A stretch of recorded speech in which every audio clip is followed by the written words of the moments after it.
302 Birds podcast experience. Proudly powered by Tick Pick, Cut Bet, and El Diablo Burritos of Delaware. What's up, everybody? Welcome to another episode of 302 Birds, Wednesday, July 26th. Football is right around the corner. It's been a long, almost 6 months now since that Super Bowl loss, coming up on 6 months, but it's been pretty painful. We don't have any call-ins tonight, so I'll just hit Jackson's intro and Tommy's intro at the same time, just to keep it easy. And after that, we'll just go right into Ballpark Tommy for you guys. Fuck it. What do I want when I'm in the state of Delaware? Of course, El Diablo Burritos. Customer service always is serving your food with a smile on their face, asking how your day is. Their food is phenomenal as well. Their burritos are out of this world, one of the best burritos in town. Their queso is phenomenal. Their burrito bowls are amazing as well. When you're in and around Delaware, stop by your local El Diablo Burritos and tell them that 302 Birds sent you. God bless, go Birds. Time for Phillies talk with Bharp, Tommy. Junior Stitch. You were so good last week, Dutch. What happened? You double clutched on it.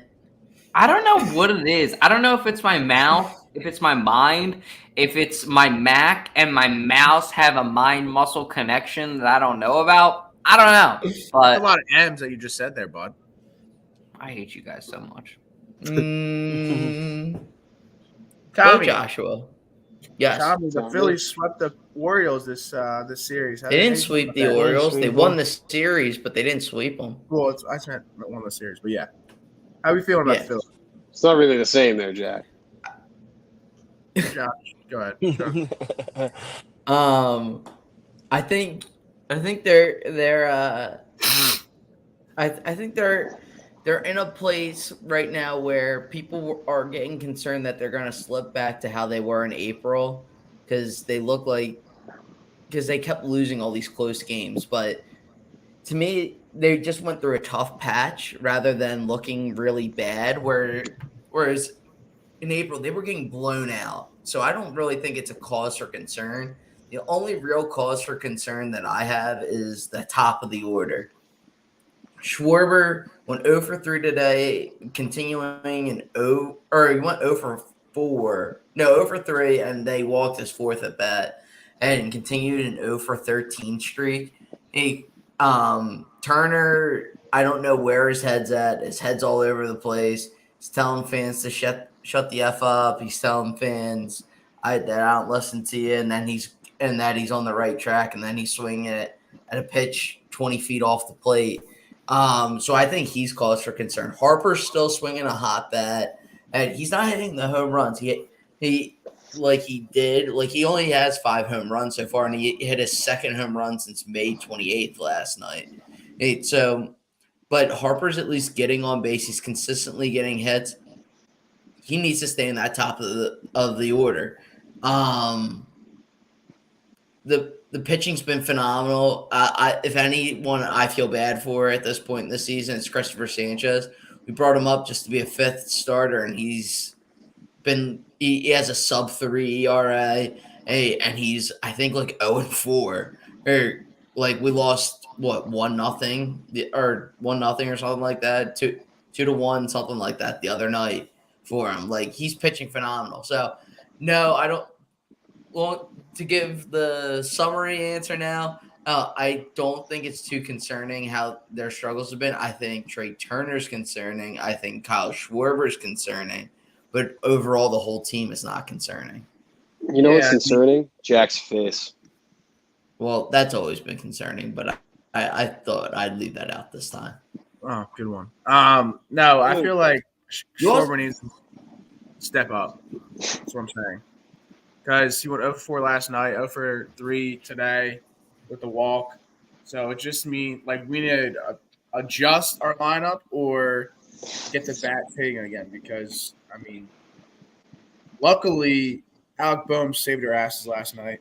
That win. Bryson Stott saved their ass last night. Did he? Yeah, he was the one with the RBI double that scored Harper to tie it. Yeah. Yeah, but then we see the deal with Boehm. Yeah, we seal the deal with Bone, but without that double, you don't win the game. This is true. This is very true. Jack, you That's were all. at the game. How do you not remember, dog? I know. I'm Come the on, pod- I was talking business at the game, and I even I'm the- paid attention enough to know that. I feel like the vibes right now on tonight's podcast are really struggling right now. We need to I pick feel it up. like everybody's calling in from like their basement, their mom's basement. I love it. I was at the game last night doing business with my cousin Uncle Tony, and Josh is having issues we were with flipping some flapjacks at podcast. Uncle Bill's Pancake Like- Shack because we're down at the shore right now. What the fuck? Yeah, what is happening tonight? We need to step it up. Come on, boys. You know Jack, what this Jack. podcast is like? This podcast is a perfect analogy to the Phillies. All the talent in the world, but our head up our ass, right? There you go, Jack. See how I did that? That was pretty funny. Yeah. I'm giving everybody a compliment. Don't worry. The point is, it's concerning, like Tom was saying. I didn't know he was telling fans to shut the fuck up, though. That really changes a lot Well, for me. he didn't say like directly, but like he just got lied. asked the other. Or He you just got lied. asked the other night, like, do you listen to like what people are saying and stuff like that? And he's like, no, I've been playing this game for years. I don't listen to anyone. I just Oh, listen that's to fine. myself." Whatever. Yeah, that's fine. I thought that some fan was yelling, Trey Turner, you suck. And he got up and he said, shut the fuck up, like that. No. That's different. I was like, how did I not hear about that? Okay, so, I mean, yeah. But he got booed mercilessly last night every time Yeah, that he was struck crazy. out. That was crazy. With him, it's a letdown at this point. I mean, it's a wash at this point. Trade him. Trade him. No. He's going to take that contract. It's 10 Whoa, years, whoa, 300 whoa. Give me mil. my Phillies talk. What were you saying, Josh? You were saying something before. I was just aren't we past like the MLB trade deadline? No, it's July 31st.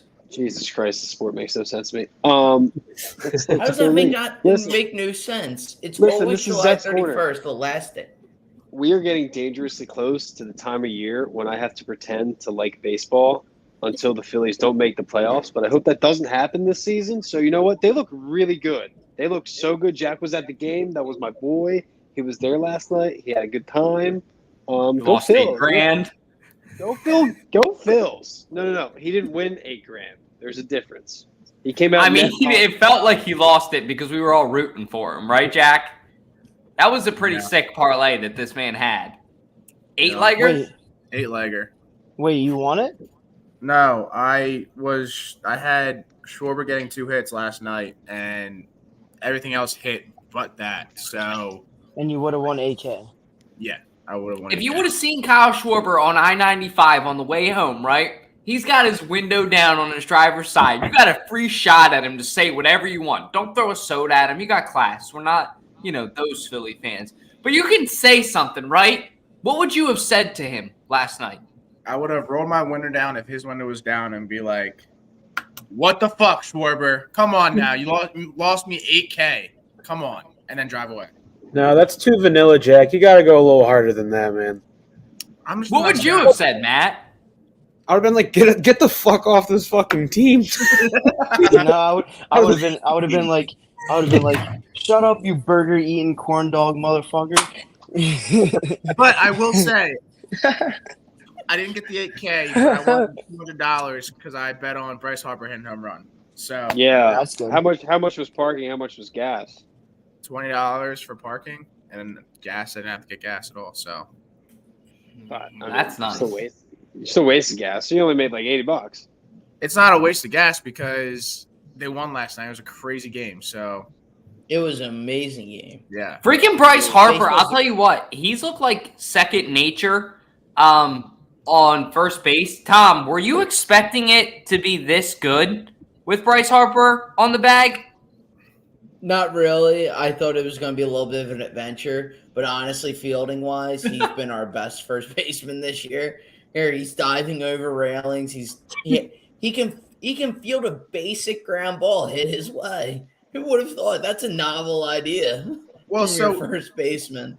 I was with my buddies last night, and we made this comment, and we're like, "This shows you that Bryce Harper will not be playing the outfield ever again in his career." No, I wouldn't say that. I wouldn't say that. Mm. It's too early. I don't know. I would say once his arm is finally fully healed, he's going to be in the outfield next season. Because you have a lot of guys in the minors who can play first base. You don't really Like have a lot who? of guys who can play corner outfield and hit. Whereas you have a lot of guys who could play first base and hit. And I will say he's been playing really well on first base, but he's making too many hero plays. Meaning, well, that dive catch, that was a great catch, but that was scary. But he's also trying to run to the base, to run out to beat the runner. And when the pitcher's already right there, you can just toss it to him. He almost That'll come with time. Yeah, but he almost cost us a base yesterday because he was trying to do that. Luckily, tossed it to the pitcher. I forget who it was, but I don't know. I'm liking what I'm seeing out of him for first base for sure. I think he's going to go back to the outfield, and I think honestly this is a bad thing to say, but I think losing Hoskins to a torn ACL is going to significantly affect his market come this winter, and I think we're going to be able to keep him for cheap. Maybe whether that be a 1-year, 2-year deal, whatever, but I think this team with Hoskins at first base is significantly better. And I think it's in the Phillies' best interest to be able to re-sign him. And I think him tearing his ACL made that possible for us. Couldn't agree more. Yeah, no, I mean, going back to like Schwarber, we knew that he was always going to be a subpar 180 to maybe 200 batter. So like, I mean, he's doing what he can. He's just a home run hitter. He doesn't hit for contact at all. So we kind of knew this, but I mean, I would like to see him step it up a couple notches to help out the Phillies. But that being said, yeah, Trey Turner, he's a steaming hot pile of dog shit right now. And I think it's just because of contract. Because like, if you look back when they signed Bryce Harper, he had a pretty bad season his first year as a Philly. Castellanos did. So I feel like it's just when they get the big contract, they always have a slump season. But then the next following season, you just see them have some crazy type, like Nick Castellanos, like what he's doing this season. Right. And So- I was telling my buddies last night, I call this the Castellanos effect. He was first year on the team. He played well in the playoffs and didn't do too much in the regular season. But then he had a completely 180 this season. Is playing great. So hopefully Trey Turner can get out of this slump because, I mean, come on now. Like, we paid you all this money and we expect a lot out of you. You should show us what you're worth. That you're worth this $300 million. I mean, Yeah, here's the thing. You look at Turner's entire career, he's never had a season like this. So I'm not going to think that, he's ass. Like he's a good baseball player, and he's just going through it this year. I mean, looking at all the other big name shortstops that got signed this offseason, I don't know if you guys saw this stat, but they're all collectively, all those shortstops that got signed this offseason collectively are batting 249. Everyone who got the bag this year sucks. So I think a lot of it has to do with the new contract. It's getting comfortable in a new city. I mean, we signed Turner. We're like, you're the man. Like, that's a lot of weight on someone's shoulder. So, like, I think that he's probably going through a lot. I think tonight's, day off and tomorrow's day off is going to be pretty helpful for him. Just kind of get that mind back into the spot that it needs to be. I think he's making – I mean, it's not even just batting. I mean, he's making stupid errors. That game on Monday, I think he had 2 errors – or was that last night? I think it was Monday. He had 2 errors. It was Monday. He had 2 errors, 3 strikeouts, and an ejection. So he's not in a good spot right now. I think I kind of see a little bit of Alec Boehm last year at the beginning of the year in Turner, right? He's frustrated and he's taking it out on himself and it's making him play worse. I think getting benched tonight and having the day off tomorrow is going to be really helpful for him. And also not only having the day off tomorrow, tonight and tomorrow, yeah. And then they go on the road, so it's a whole new atmosphere, a whole new stadium, whole new fans. So I feel like it's going to be comfortable to put him somewhere else rather than just in front of the Phillies fans again. Yeah, and I mean, like we said, he had to get comfortable to the city. He had to get comfortable to the fans, the ballpark, and all that stuff. So, I mean, it is what it is. I'm not really too stressing about it because I know that he could play better, yes, and we all know that. But hopefully, if they do make the playoffs, he could turn up a little bit. And then last thing, I mean, it's hard playing in the city of Philadelphia. Being a new face, you are expecting a lot. I mean, we did to Alec Boehm last year. We're doing a Trey Turner this year. So it's just a matter of getting the right mindset to be able to take the punches from the fan base. And that's why Castellanos is doing so well now, because he's more confident on the mound when he's hitting, because he's more confident in the city. He knows the fan base well. So I think this is just a slump, and I think it's going to get better. I'm not worried. Moving on. Yeah. I want to ask, I guess we'll start with Tom because he's our Phillies expert. But Tom, with this trade package, and if you can read off these players so the people on Spotify and Apple Podcasts can listen, I'll zoom in a second for you. But would this be worth it for Ohtani? No. It's too much. Who is it? You got Bohm, Painter. You got Bohm, Justin Crawford, or Suarez, Ranger Suarez, as Andrew Painter, and then Mick Abel. Mick Abel's a top pitching prospect. Andrew Painter's expected to be a phenom in this league. Justin Crawford is a stud of a shortstop. Alec Boehm is Mr. Clutch for your team, and Ranger Suarez has been nothing but greatness in the playoffs for you. All for just one player, and you need a whole team to win a World Series? Be idiotic. And it's only a half-year rental.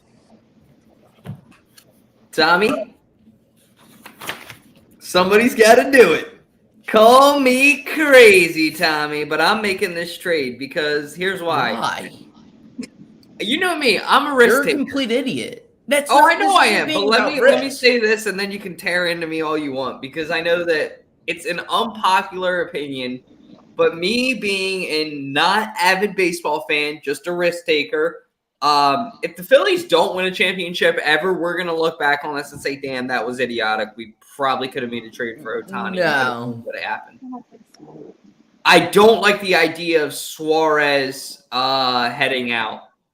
Suarez or Bohm. I guess what I'm trying to say is I don't like the idea of both of them in that package because they're both very clutch for us. I hear what you're saying with that. Two, honestly, veterans for us now, especially in this offense for Alec Boehm. He's established himself. It's just like when you think about what Ohtani could do for this team for a short run to go for the World Series, it's very tempting. The apple is right there, and I really want to take a bite. You're missing, but you're taking too many people away from your core. Like, Boom's part of your core now. He's part of that young core. Same with Suarez. That'd be like taking out Jalen Hurts, Jason Kelsey, Devontae Smith, and A.J. Brown. Okay, maybe not A.J. Brown, but, like, you'd be taking away, like, a bunch of your studs. I think to put it in perspective that you could understand. Like, would you trade for Patrick Mahomes? Would you trade Jalen Hurts or it's Jason Kelsey? Well, then why would you make this trade? Yep. I think the question you have Who to are you ask comparing yourself. to Jalen Hurts in this, though? I don't know, but Here's the question. Oh, I'll let Matt go. I was just going to say, I think before we get too ahead of ourselves on this, Ohtani is not getting traded. That got announced like an hour ago. Yep. But I think we can talk about, what would we give up for someone that could possibly take our team to the World Series? And honestly, I think the only way our team's getting better at this trade deadline is our players playing better. I mean, we have the team to go all the way. Harper has proven to us that he can play first base, so we don't need Goldschmidt. Rojas is a stud outfielder, man. I don't understand how he's not playing every night. It makes no sense. I mean, ever since he's come up, every game that he's playing, he's getting RBIs, he's hitting. He's the first Philly since like 1980 to steal 3 bases in a game or something like that. Like, I don't understand why Rob Thompson isn't playing him. I don't think we need to go out and get an outfielder. I think the only thing that we maybe need is a 5th starter, but Christopher Sanchez has been doing a good job. Bullpen has been solid. So, I mean, I think what really needs to happen at the trade deadline is the Phillies players to play better. We need Schwarber to play better. We need Turner to play better. JT Realmuto, I mean, he's been having a good, couple games here, but he needs to play better. I really don't think that we need to go out and spend big. Keep our prospects. Keep developing prospects. I really don't think we need to, send them all away to get a good player because I think we have the best team that we could have. They just got to trust these guys. Very smart. Yeah, I obviously don't know baseball. I think the question we have to ask ourselves is, would Jonah Hill and Moneyball make this trade? And I don't think he would, right? Yes. I think we have enough people. We have enough people who get on base. Josh, I fucking love you. Thank you. What did he Those are say? facts. I didn't hear what he said. He Would said Jonah something. Hill from Moneyball make that trade? No, Oh, he would no. not. We have enough No. players on the current Phillies roster who Josh- get on base. Zap, you definitely were sitting on that like for so long. And we're I was. It was a good one. I would say I liked it, Josh. Listen, next week's episode, I'm quoting Angels in the Outfield. All right, come back. For that. Ashley, did you have any thoughts on this trade? What would you do? I mean, you and I were texting a little bit about this earlier. It does not make any sense. Granted, Connor texted me as soon as the news broke that he also thinks that it's not great for the Angels to keep him because then they're going to lose them in 2 months anyway, or the half season, however long that is. But I don't know. It definitely does not make sense for the Phillies. Like it has been stated, we do have players that can get on base. Our team just simply needs to play better. Yeah, Yeah. 100%. Yes. And I think, like Ashley was saying, I think Ohtani definitely will be traded. I don't care what the Angels said or not, because look, would you rather have him walk after the rest of the season, or would you try to trade him for something? You can't just let the best player in baseball walk. So they're gonna trade him. Yeah, and I feel yeah, for sure. I'm good. I'm move on. PJ Tucker not showing up for Sixers. What are you guys thinking of that? He was gonna be, I guess, our starting power forward, if I'm not mistaken. I think PJ Tucker brings a ton. No, he wasn't. It's Toby. Toby Obi. I don't know. Obi-Wan Kenobi. I don't know. New coach, maybe. He's definitely a big piece. The point is, I think he brings a ton of leadership. I think he's a phenomenal defender for the Philadelphia 76ers. So at minimum, you want him there to show these young guys how to defend. But he was a no-show. I think he's clearly offended. I'm sorry. Sixers have like 4 centers right now. It is the big man show right now in Philadelphia. And it's kind of not really a good problem to have, honestly. Anybody got any thoughts on it? I think PJ We're not going to win. The Sixers, there's no point in watching the Sixers. The Sixers are already done. They're already dead in the water. They're Jesus, done. Tom. Well, what's the point? They make these stupid moves. Daryl Morey's like this guy that's like proclaimed to be one of the greatest GMs ever. He's 1-0. He does these minimal moves. We're not getting past the second round. He refuses to go out and get an actual shooter. He just goes and gets guys who have been washed up for about 4 years now. But he likes them because he got them when he was with the Houston Rockets and wants to bring them to the Sixers. Or about 5 years too late. Down, Tom. Back to the cubicle. Down. There's no point. So that tells me that Tom is not watching the Sixers this season at all. And Fuck them. Fuck their fans. I'm done.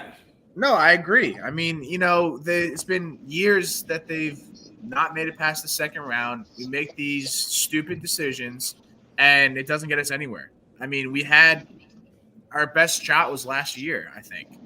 And it's obvious, too, like the decisions they need to make, and they just refuse. You could fucking be up there making them, honestly, right? Okay, let's not get ahead of ourselves. Honestly, though, some of them, honestly, you're not wrong, though. Seriously. So I think Matt could do it. I could do it. I think Matt would crush it, honestly. I saw this report today, actually, involving who's that dumbass center we just signed? Paul Reed. I like him. I like Paul Reed. I do. But I think Nick Nurse came out there. He was getting interviewed or something, and his goal for Paul Reed is to transition him more into kind of like a what's his name? Paul Siakam. Is that his name? Pascal Siakam. Pascal Siakam. And I can see Paul Reed kind of taking that role.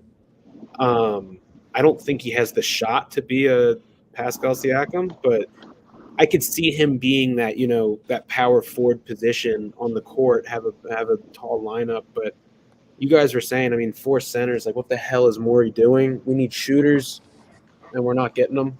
So, I mean, I'm right there with you. Tommy, I'm right there with you, man. Watching them is going to be painful, but I'm not going to be like you and not watch them. I'm just going to be miserable when I am. Like, I'll watch, don't get me wrong, but like, I'm not gonna watch the whole game. Like, I'll watch every Phillies game from start to finish.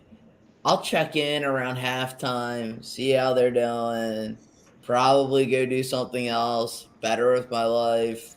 Same with the Flyers this year. I'll check in midway through the first period, maybe midway through the second, and again midway through the third, as they're down 7-1 midway through the first. Such a good Philly fan, man. Tom Wow. is a I want to be more like you. Tom is a great Philly fan. Standard Philly fan. We should make a statue of Tom in the 302 outside of like Sally's or something, of like the best Philly fan ever. And like it's just like Tom like cursing in front of a television or something. Like, no, the statue's Tom not watching Philly sports. It's him doing something completely different. That has nothing to do with it. Here's Tom riding a bicycle down the street, but Tommy watching back in the Philadelphia cubicle. sports. what are you guys thinking about these Kelly Green jerseys? Social media team like absolutely fucking Don't with even us. get me fucking get started with this shit. Please, And I want to bring in our please. guest too. I want to introduce our guest, my friend, a good friend of ours from TikTok, Johnsky. What's going on, man? Welcome to the show. How you doing tonight, brother? You're muted. You're muted, my guy. Yo, can you hear me? Yeah. We're all good now. You're good. Right. So I had it muted because I was eating a Doritos Loco Taco like a psychopath. That's a good answer. Because So 8 jealous. minutes before I was supposed to be on, my pregnant fiance asked me to go get Taco Bell when she asked. Hey, congratulations. Thanks. It's the third one. Don't say congrats. All boys too. So. Oh Jesus! Any of them gonna be football players one day? You got any hope for that? The middle child is he better get his name on the back of a jersey. I didn't do all this for nothing. So, how you feeling about these Kelly Green jerseys, my guy? Like the Eagles social media team toying with us. I feel like I'm waiting for my dad to come home with that pack of smokes he went out for 25 years ago. Can we just get the jersey? Like, can I buy the jersey? Can you take my money? Like, I don't I think it's funny. Like, I obviously like a build-up, but I just I'm really sour about jerseys because I got shafted. I was really hopeful around like game 6, game 7 for a Miles Sanders re-sign. And then I have a jersey for 3 months and then I'm never going to wear ever again. So I just, opposite, but see, but that's, you get, you know what I mean? Like that's a forever jersey. Keep that forever. Like Miles Sanders, I want to light it on fire. I'm right there with you. I got his signed card right back here, bro, and I don't know what to do with it. And like, I honestly liked him as a person. I really did. That's the part that sucks is when you like the player as a person. What do you mean? I have a signed football by him. Yeah, I was really hopeful that they would resign, and then his performance in like late playoffs and stuff. I was like, well, that ain't gonna fucking happen. Yeah, I mean, so it just like this green jersey doesn't make sense because every other team in the league has revealed their jerseys by this time. Majority of teams. I was gonna say all of them. No, the majority. So Okay. why are they waiting so long for us to like be on the edge of our seat and like wait? I have a theory, Jack. What's the theory, Tommy? Tell me. My They're just theory edging is us. They're edging us. it has nothing. It has nothing to do about the Eagles wanting to release them. It has everything to do with the NFL like wanted to do this whole plan of like every team's releasing their new jerseys, and then they had like a schedule, and they had the Eagles go last. Listen, Yeah, Josh, no edging or releasing, you sick fuck, or any of that. it doesn't matter. You're still gonna buy the jersey whether they like release it now or in a month. Like everybody's like, no, I agree with you. I'm just saying what I it think does they're not doing. matter. It does like every Delco scumbag who's in Tommy's neighborhood is gonna buy the jersey no matter what. So, You're like, right. I doesn't am. really matter. Yeah, they're just building Like- suspense. Like Oh, I is feel that- like these. What was I that? feel like Good suspense. I feel like when they release these jerseys, they're gonna be sold out in literally like 2 minutes. Like people are gonna find out, like go on Instagram. Oh, they released. Gotta go check Fanatics. So now, and then all the sizes are gonna be gone for Jalen Hurts. All the sizes are gonna be gone for all the different players. You're gonna be having to create your own, like put your own name on the back. But like I don't know why they have to like put out these memes on their Twitter and fuck with us because it's not funny in my opinion. Like, don't even get me started with this. I think Because it's hilarious. I don't think it's hilarious because, like, I think it's kind of funny that people are getting mad, everybody- is what I will say. Well, yeah, well, everybody's getting mad, of course. I didn't because- expect all these people to get as mad as I would say. Like it's a marketing pitch. I think if it's not out in a week, I'll be mad. Like then I'll be mad because they said on Twitter last week, 1 week. So I knew what we were getting into like a week ago, right? I heard that they're gonna drop them on August 1st. That's the release date that I heard, but I could be wrong because who knows. I think honestly, they're seeing how worked up all the fans are getting, and they just think it's funny, so they're going to keep doing it because why not? It's a brilliant marketing move too. I mean, like everybody's gonna fucking be waiting. Frank's fucking checking NFL.com every time they post something on Instagram. He's like, "Oh fuck, have they came out yet?" I mean, fucking #1 customer. And we're talking about it. You know, like we're all talking about it, so now we're all looking forward to the jerseys even more. I think they're doing a great job, honestly. I do have some inside info though. I know Rally House is supposed to get them on the 5th of August. So that's the absolute latest. Should be. So that's what I'm hearing, that they're supposed to be in stock, in store at Rally House. Because it's such a big deal, they'll probably do online only for the first however many days, and then they'll get their shipment. Like the same thing happened with all like the World Series stuff for the Phillies. Like you could get it online for the first few days for 1 day shipping, and then you could get it in store. So like I already have a Hurts and a Kelsey reserve, so I'm good. You heard it here first on 302 Birds. August 5th, man. August 5th, Rally House. You'll see me fist fighting a teenager for a Kelly Green jersey. Look out. If you're a teenager and you're getting in the way of Johnski, you better look out. He's got a mean elbow, I heard. Yeah, these hands are rated E for everyone. What jersey do you guys like besides obviously Jalen Hurts? I think that's interesting that you said Zach Ertz, Johnski. Because like obviously he's on a different team right now. Obviously a huge Philadelphia. No, I said Hurts. Oh! I thought you said Hurts. Hurts and Kelsey. Okay. Besides those two, because they're obviously I think the two biggest popular. Whose jersey do you guys think is going to sell the most after that? AJ Brown. Yeah. I think Brown and Skinny. Yeah. Yeah. I mean, some of the Bulldogs too. I think will have big pops on their first year because there was so much media hype around us signing like that many dudes from Georgia, and so we're adding another market into our fan base because there's a lot of people who watch college who don't watch the NFL now, and you're gaining fans again from college sports that want to watch these dudes pursue their careers. You know what I mean? So I think those dudes could have a big year too for as far as merch goes. Yeah, I don't have a Hurts jersey yet, unfortunately, but I do want to buy like the new like Fuse line or whatever they're called. Jalen Hurts midnight green jersey, but I would also like to get a Kelly Green as well. But I would probably get Kelsey. Yeah, Kelsey or Brennan Graham, maybe even Lane Johnson. I don't know. I mean, there's a lot of good players that you could get. Because I already have an authentic brown jersey, and I wouldn't really want another one. But yeah, they're gonna sell out in minutes, so you're probably not gonna get them right away. You'll be lucky to even get one. So Or you'll on you'll August probably 1st. Oh, sorry. yeah. No, yeah, I mean, you're fine. But yeah, I was saying, yeah, you're probably gonna be able to get them fully, like midway through the season, where like they just stop, like slow down, on selling. Yeah, I was gonna say, or August 1st they drop a pre-order. So it's going to be the first batch is just however many get made or how many get ordered, and then like you could probably definitely get one at the stadium. Yeah, that's probably going to be your best bet if like as far as getting one because they get the most numbers there.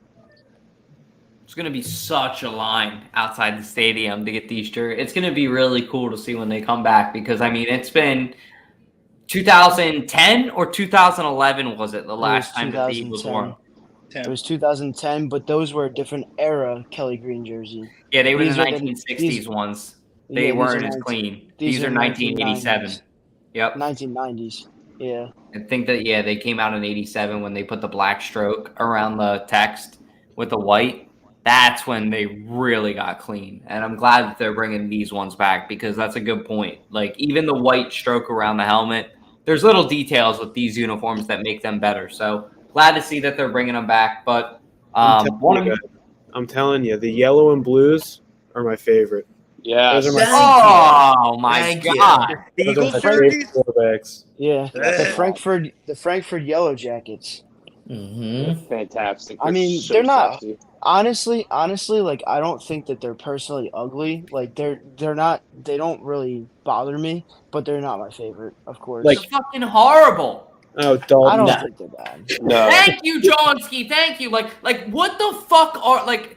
Okay, I had a concept of there was an artist and he did a concept. I'll send it to you, Johnsky, after this so you can see what I'm talking about. But they did a concept of, and you might know what I'm talking about. They did a concept of Jalen Hurts in these uniforms of the Frankfurt Yellow Jackets, but it was like basically like a blue bumblebee, kind of updated a little bit. It was way better. I don't know what the fuck that's supposed to be. It looks like a knockoff of the Michigan football team. Like the helmet is like it's horrible. The color scheme. The colors are actually the colors of Philadelphia. Yes, that is true. It's the Pennsylvania state flag. Yeah. I don't give a shit. It's ugly. Yeah. You're ugly. The Phillies almost got the same uniform for their city. Oh my God, you're right. They almost did the city ones. Yeah. 2 years ago. But that would look like the Boston Red Sox City Connect.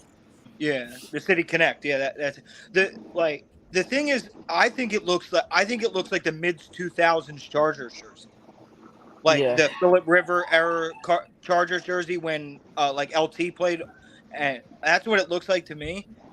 It doesn't represent Philly, so I wouldn't wear it. And like I have a Frankfurt Yellow Jackets art history hat, like I think it's cool, but like that jersey's horrendous. like Helen Keller would be like, no, get it away from me. Wow. In Madden, whenever I'm the Eagles, that's the only jersey I'll ever use. It's blinding. Matt. It's blinding. I hate love that when Dak. You guys know what I hate in Madden? You losing to me? Yeah. Yeah, after this, guys, I was going to actually say that. After this, guys, if you're not doing anything, come watch me actually kick Jack's ass. We're going to do a quick Madden stream.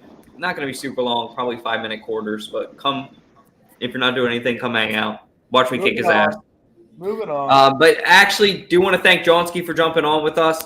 If you guys don't already, follow Johnsky on TikTok. He's like blowing up on there, dude. I see you, dude. You're blowing up on there. Yeah. 12 videos over 1 million now. It's crazy. That's fucking nuts, man. Congratulations on that. Thanks. And can I plug myself a little bit? Of course. Check me out on TikTok at Johnsky215, and you might see me on Barstool Sports soon. Something coming in the works, hopefully. Oh shit. Yeah. Well, congratulations, man, and thank you for jumping on here with us. We appreciate you. All right. Have a See good you, one. dude. Bet. All right. Like he said, if you guys don't follow him on TikTok. But moving on to our next segment, like Jack said, training camp. Somebody brought it up. I think it was Matt in the group chat. Who are you guys most excited to see at training camp? And who are your most likely breakout stars? So I guess Kobe Dean. Oh, go ahead. Nah, I don't really have who I'm most anticipated for. I just think breakout stars and Kobe Dean. I think he's really going to come into his own this year. That's basically it. I think he played really well in special teams last year. And I think when he had to play, starting inside linebacker, I think he did a great job. I think this is his year. I think with Justin Gannon being gone, or not Justin Gannon, that's funny. Jonathan Gannon. Whoa! We don't say that name. We don't say that Justin name. Gannon's on me. Yeah, no, I think just with JG being gone, I think Kobe Dean's going to flex. Yeah. Yeah, That's and it. I'm excited to see what's his face, Cam Jurgens. Carter. No, Cam Jurgens. I heard today that he's getting the start at right guard, so hopefully he does well. Then we'll have that right guard spot filled. So I'm excited to see what he can do. I think he's going to be a good addition to the line. I mean, we saw him in preseason last year how athletic he is at center. So we'll see how he fares with playing right guard. They said, quote unquote, he's getting first crack at right guard. Just saying, I think that's a very country way to put it. So I really like that they said that. He's getting first crack at right guard, so you better look at it. I think he's going to crush it. And the one thing I did want to say, I had in my notes, I love the fact that they are putting him in between Jason Kelce and Lane Johnson. And look, I mean this with no disrespect to Lane Johnson or Jason Kelce, both Eagles legends, both probably the best ever at their position for the Eagles, no doubt.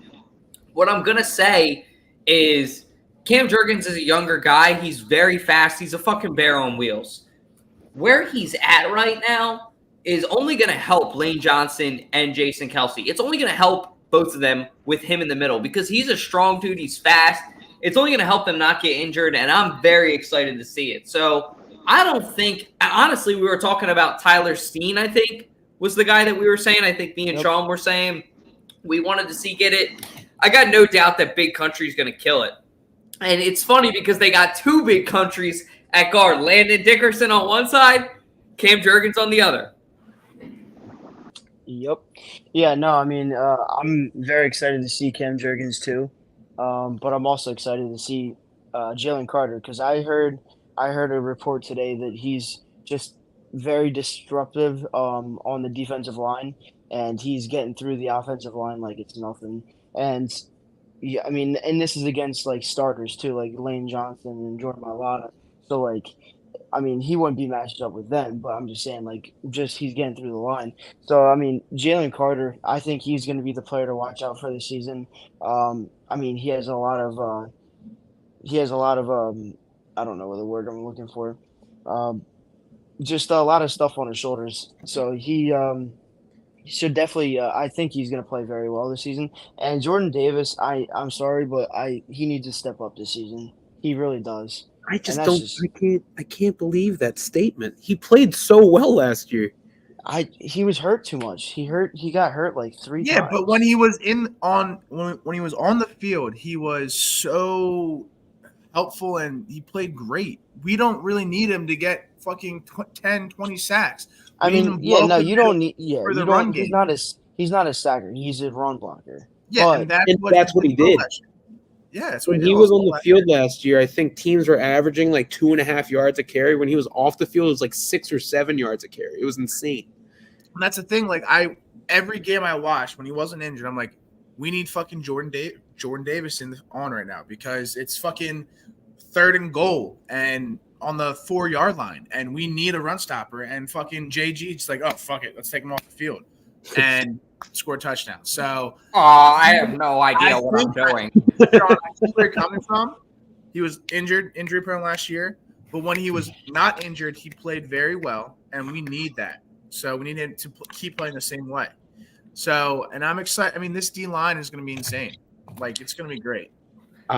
So did you guys see the picture of what Jordan Davis looks like right now? He's fucking yoked. He looks.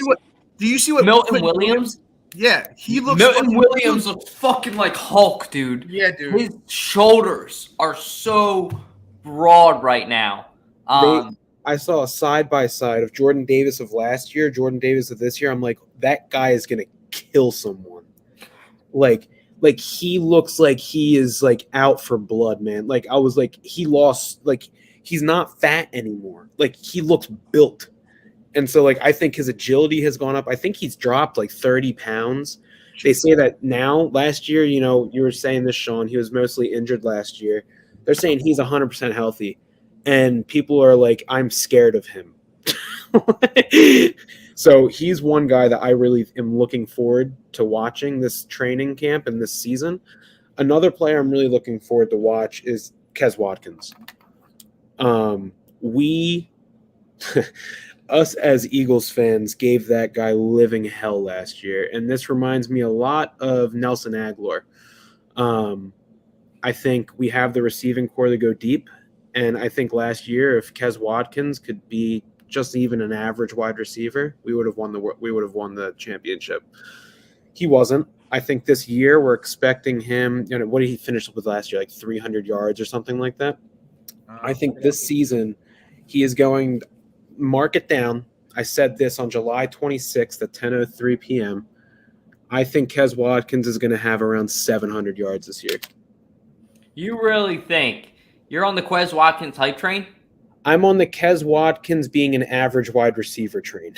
Yeah, so his stats last year were 33 receptions, 354 yards, 3 TDs, an average of 10.7 yards. When you think about it, though, when you have Dallas Goedert and you have Devontae Smith and A.J. Brown both going over like 1,100 yards, I think it was. I mean, it is pretty impressive that, you know. Hear me out, though. So the only reason I think he's going to have double the amount of yards that he had last year is because last year he was in a spot where he dropped so many passes. So 49ers game, the first one, regular season. Imagine him. And then there's also a couple of passes where he caught, but he was running out of bounds. And do you remember, was that last year or was that the season before, where Jalen Hurts threw a bomb to him and the touchdown was brought back because he fucking stepped out of bounds?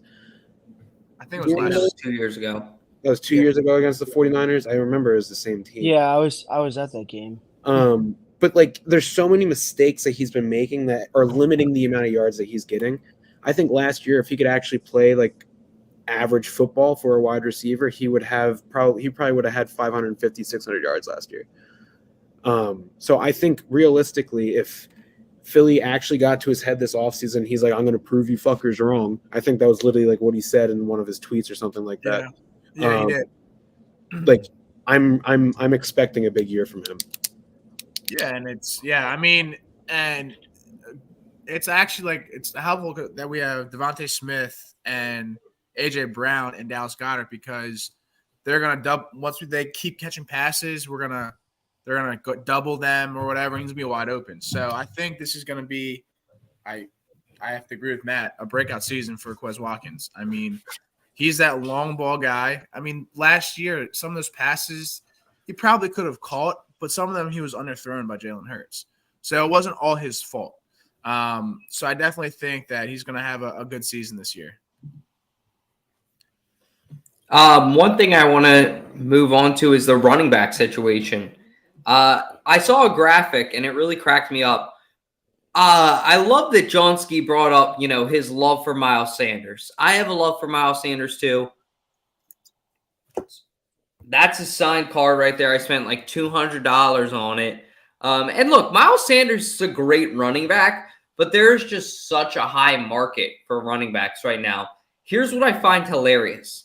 Miles Sanders, hey, more power to you.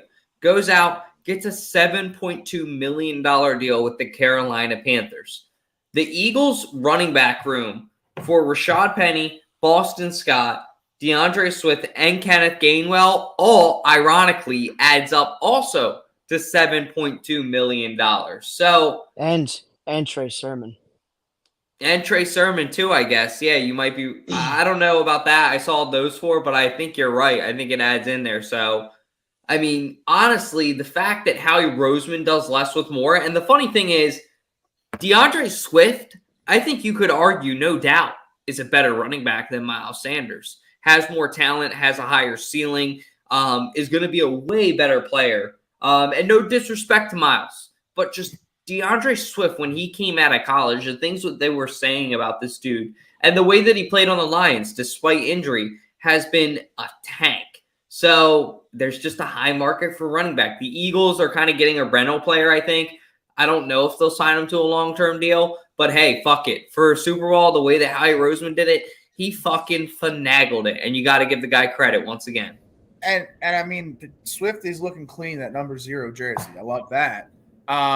And I mean, this is the first year ever that he's playing behind a above average or number 1 offensive line in the league. And he didn't have that when he played for the Lions. So I think he's going to be very productive in the run game for the Eagles. And I think like he's going to have a breakout season because if he stays healthy, we have the great offensive line we have. And I mean, it's just going to be a great kind of, him, Gainwell, and fucking Boston Scott, whoever gets the 3rd spot. I mean, our running backs are fantastic. And for the price we have them, holy shit. Are you guys more hype on DeAndre Swift or Rashad Penny? DeAndre Swift all day, all day. And I like that he's playing in his hometown too. He went to St. Joe's Prep in Philadelphia. So the fact that he's coming home, he's going to have a certain edge, I think, that we're going to see a whole new – like, I really think that when this season starts, the story of the season for the Philadelphia Eagles, the player to watch, like you said, Matt, earlier, your take on July 26th at 10:09 p.m., I think that the player to watch is going to be DeAndre Swift. I think that, hey, fuck it. Think about it. He's a rental player. You don't want to injure Jalen Hurts, your QB, especially during the regular season. So why wouldn't you just let DeAndre Swift be a workhorse? And I think DeAndre Swift, he's going to love it because he's playing, like Jack said, against the best offensive line in his career. And this is going to be his real chance to establish himself as an elite, top tier, top 5 running back, I think, in the league. He has the chance. Will he do it? We'll see. So I know today was like only 1 day of training camp or whatever, but Rashad Penny was the lead back today, which was interesting. I was expecting Swift to be the lead back, but they're saying Swift really didn't do much running back work. He was a lot of receiving work. Which was, yeah, so it's going to be really interesting. I think Rashad Penny is going to be that running back, and I think Swift is going to be used for that passing game, screens, and even running back. I think it's going to be really interesting, but I think they're both going to have amazing years. If Rashad Penny can stay healthy, I think he's going to be, because when he was healthy on the Seahawks, I mean, he was one of the best running backs in the league, stats-wise. I mean, you can't put him up there with, Saquon or anything like that, but his stats showed when he was healthy, he was getting 5-6 yards a carry. So it's going to be interesting. I think that's going to be a really fun battle to watch this training camp is, who's going to get that number 1 spot. If there even is going to be a number 1 spot. It could be like 3 years ago where we had running back by committee. Yeah, the yards per carry is definitely something to watch. I'm glad you brought that up. Moving on now to our next segment. But before we get into that, because we are approaching sort of the end of the show, I do want to hit time for everybody's favorite part of the show, 302 Trivia, with your host, Jack Dalton, the mayor of Delaware. Last week, and I'm glad we did this week. But tonight's question of the night we got is, how many wins did the Eagles win during their 1980 season? I'm sorry, let me rephrase that. How many playoff wins did the Eagles win during their 1980 season? A, 3, B, 4, C, 2, D, 1. Again, how many playoff wins did the Eagles win during the 1980 season? A, 3, B, 4, C, 2, D, 1. And I apologize that I didn't put the playoff because there's supposed to be playoffs in there. So it's playoff wins in 1980 season. Let me know. Text me. All good. I just texted you mine. I'll be right back. But Well, I am away. I did see an article that came out this week. Nick Sirianni, and I love this story. I'm just picturing this. Nick Sirianni walks into the locker room, and he's got some of the confetti saved up from the Super Bowl. And he just apparently spreads it out or drops it in the room and basically says, hey, this is your motivation for next year. This is over. This season, these pages of this book, these are unwritten. You have a chance to change this. You don't have a chance to change the past. And I love that idea. I love that mindset. I love that mentality. I thought it was honestly a really unique, powerful expression to start the season. And when Nick Sirianni first got signed, like everybody else, I was bitching. I was complaining. I was like, who the fuck is this guy? Now, this guy has really established a culture in Philadelphia for himself in less than 3 seasons. So, hey, kudos to him. Yeah, I mean, I feel like Nick Sirianni, I mean, we've seen his victory speeches. They're kind of shaky at best. But I think he is the greatest motivational, like, coach for his team that I've seen in a while. Like, I don't see Andy Reid doing any of that. I don't see fucking Dougie P possibly. But that, to me playing football 4 years in high school, I'm sure Big Sean and I'm sure Matt, I don't know if you played football, but you guys can relate to this because there was tough games that I went through in the playoffs that we lost. And like my coach brought pieces of the grass on that turf that we lost that game. That next season, we went to the playoffs, the finals. So I think that motivation tactic is great because, I mean, he will get that locker room rowdy. And if you were so close to winning the Super Bowl, and he brought that and put it on the ground, you couldn't imagine the emotions these players went through.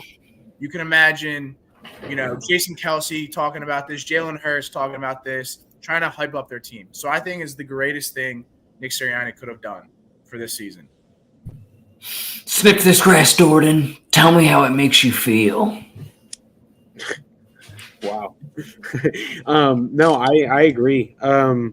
I think I also saw something that they're not even going to speak about the Super Bowl. I think that's just like they're going to look at it, and that's going to be like kind of the unspoken like goal and motivation. Yeah. I don't think they're even speaking about that Super Bowl. So I can just imagine, what it would. I never played I played football for 1 year, and then I hated the running so much, so I quit. I was stuck with baseball. But yeah, I could just imagine, the emotions that they're seeing, like especially the veterans like Jason Kelsey and Fletcher Cox and all those people that have been working so long to get to that point, and it was just within their fingertips. I think younger players are probably not going to be as motivated. I think when I say as motivated, I don't mean like, oh, they don't really care, but like, those older guys, they see that and they're like, oh, like we know how hard it is. Where these younger players, Jalen Hurts in his second full season and he's already in the Super Bowl, that kind of thing. So I think, I don't know, it's an interesting tactic, and I think it's gonna work. Yeah, 100%. But this is the confetti from the NFC Championship game that I did save. So that's really cool that you have that. It's almost relating to that, but yeah, I picked it up off the ground when they were doing the ceremony or whatever. That's fucking awesome. That was a badass game. Yeah, it was a fun game with Dalton. It really was. I'll never forget that, and fucking meeting Zach Bryan on our way in TBT. Yeah. I don't know if you guys saw some NFL buzz. The Browns and the Broncos both releasing some all-white helmets, and they're looking clean, I'm not going to lie. It kind of reminded me of this concept that this artist did, Ted Hyman, credit to him, an all-white Eagles concept. These uniforms are sexy as hell, especially on Jalen Hurts. I would love I don't think that this is possible because the NFL has that like 2-rule helmet thing that's going on, the 2-helmet rule, whatever. I would love if the Eagles brought these back as like some kind of an alternate or some kind of a these are clean. The white helmets with the white jersey and kind of the like more Kelly green. I love this concept so much. I mean, what do you guys think of it? I mean, would you guys be for this, not for this, too much? No, I'll be for that for sure. I mean, I'm not a big Oregon Ducks football fan, but those jerseys they have like 20 different jerseys. They have a jersey that's all white and it has the yellow wings on it on the helmet. They look fucking clean. And I think seeing Jalen Hurts run down the field in all white with the Kelly green wings, I think they would look tough. I'm not sure that's ever going to happen. Probably not. Yeah. I mean, but it would be definitely, I would be for it 1,000%. Yeah, they're definitely cool. I wouldn't be biased about it, but yeah, it's not possible because they're only allowed 2 helmets, and and they got rid of the black helmet last year when they wore all the full black uniforms. They can't wear those anymore. Those were just a year rental kind of thing because they couldn't get the throwbacks in style. So it's only the midnight green helmets and now the Kelly green. They'll always be a Madden, though. That's what matters. When I kick Jack's ass at Madden, I can always wear the black, the white, the green. That would be sick if the white was in there, too. Keep dreaming, Dalton. Keep dreaming, bud. I think that rule is so stupid. Like, let the teams have what they want to have. I don't know. Yeah, it'll make more revenue. Like, what are we afraid that the Cowboys fans will like fucking break the bank or something? I'm going to get 10 of each. And I think it's more so for a safety precaution because of the helmets and concussions. I think that's why that is the case. Because I don't know what the ruling is and why they have it, but I think that's what the rule is, and that's why. Yeah, I don't think the helmet has to do with anything because the helmet is made the same way as their normal helmet. It's just a different color and different decals. But yeah, I agree with Matt. I think that they should have and go explore with more options for jerseys like the MLB. Like MLB, the Phillies have 5 uniforms or 4 uniforms. Yeah, 5. And plus with and then they're probably going to add a City Connect too. So there's teams with 6. So I mean, and all college football, they have multiple like uniforms. Yeah. And Oregon has like 10. No, Oregon yeah, they have Oregon has like 10. Penn State only has 3, but the neon green, those are their practice jerseys. There you go. God, he's a monster, dude. J fucking D. Sorry, I didn't mean to interrupt you, but this picture just popped up in my feed, and good fucking God, I see what you guys were saying. He looks like he's ready to kill someone, man. Yeah, that's crazy. Yeah.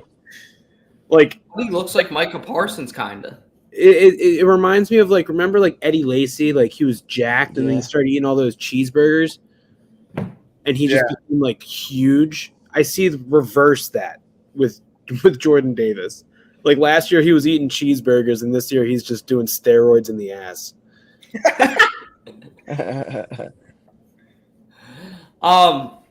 One final topic for us too, and then I'll get to Jack's trivia, and we'll wrap up the show. But biggest game of the year next year. I mean, what game are you guys most excited to see? We'll let Big Sean take it first. Super Bowl rematch, Eagles Chiefs. I think it is Monday Night Football or Sunday Night Football at Arrowhead Stadium. So I think that's the biggest game of the year. Super Bowl rematch. Who would have thought? I mean, there's a lot of good games out there. I mean, there's a rematch of the NFC Championship game at the Link. So, I mean, there's a lot of good games. But, I mean, the game of the year is not specifically just the Eagles, but I feel like the game of the year will be Eagles-Chiefs because it's on one of the big time games.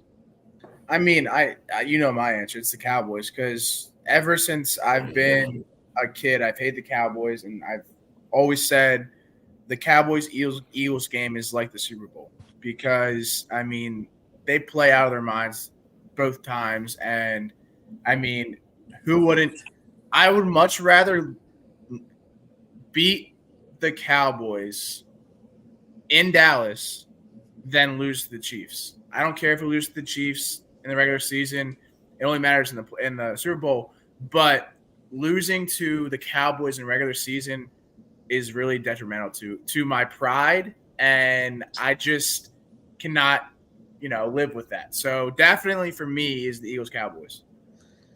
So the whole year you got to listen to those fuckers talk about it. Yep. Sorry, but go ahead, Matt. No, I'm looking at the Eagles' schedule right now, and the middle of the season is terrifying to me. So it goes Cowboys at Eagles, Eagles at Chiefs, Bills at Eagles, 49ers at Eagles, Eagles at Cowboys.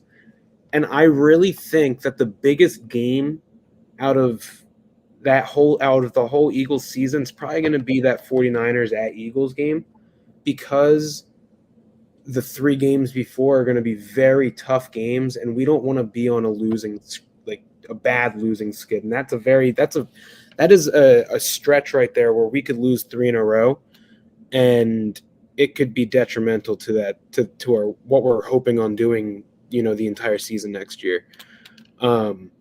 The Chiefs are an amazing team.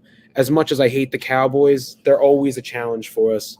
And then the Bills have an incredible offense. So, I mean, I think that 49ers game is going to be like, okay, we're going through some adversity. We just had easily the toughest stretch in our schedule. How are we going to bounce back? How are we going to finish out the second half of the season? I think that's going to be a very influential game, plus all of the emotions that are going to be in that game.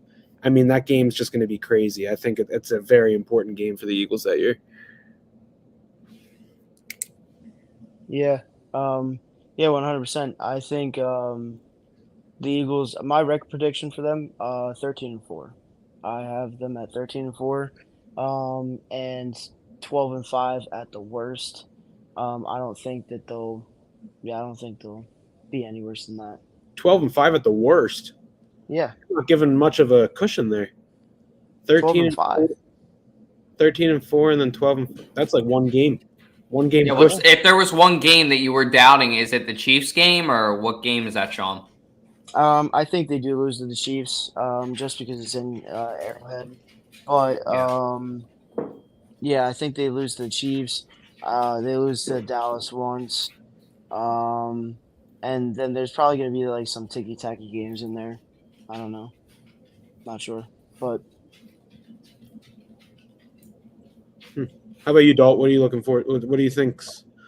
What's the biggest game? If I had to pick one, it's probably honestly the Chiefs, just because of everything that's at stake, everything that's went into it. The Kelsey Bowl, Andy Reid and Phil. There's just so much that it's going to feel good when we beat the Chiefs next year.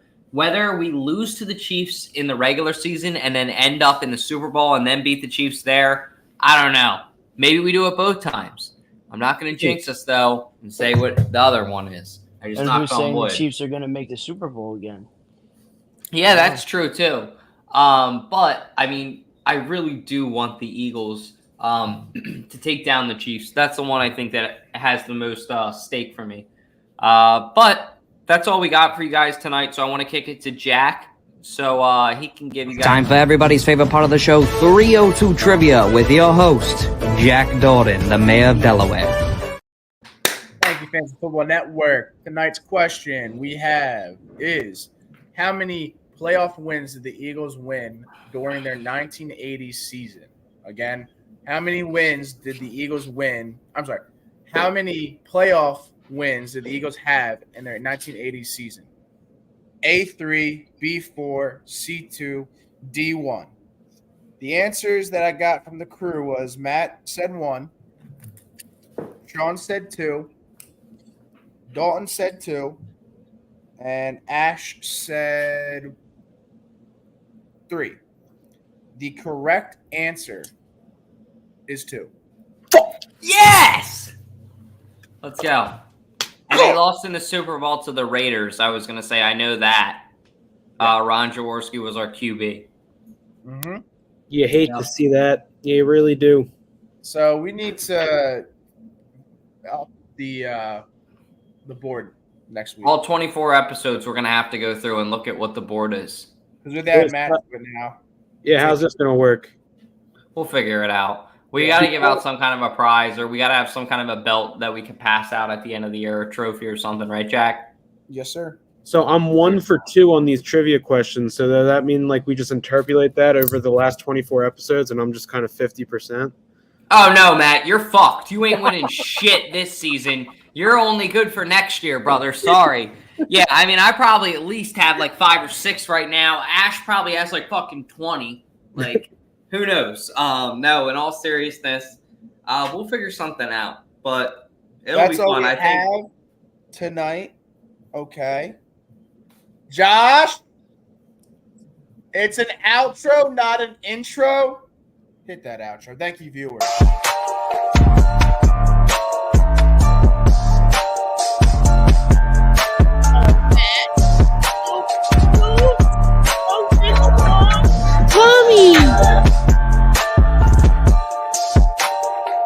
Come watch me kick Jack's ass and Madden, bitches.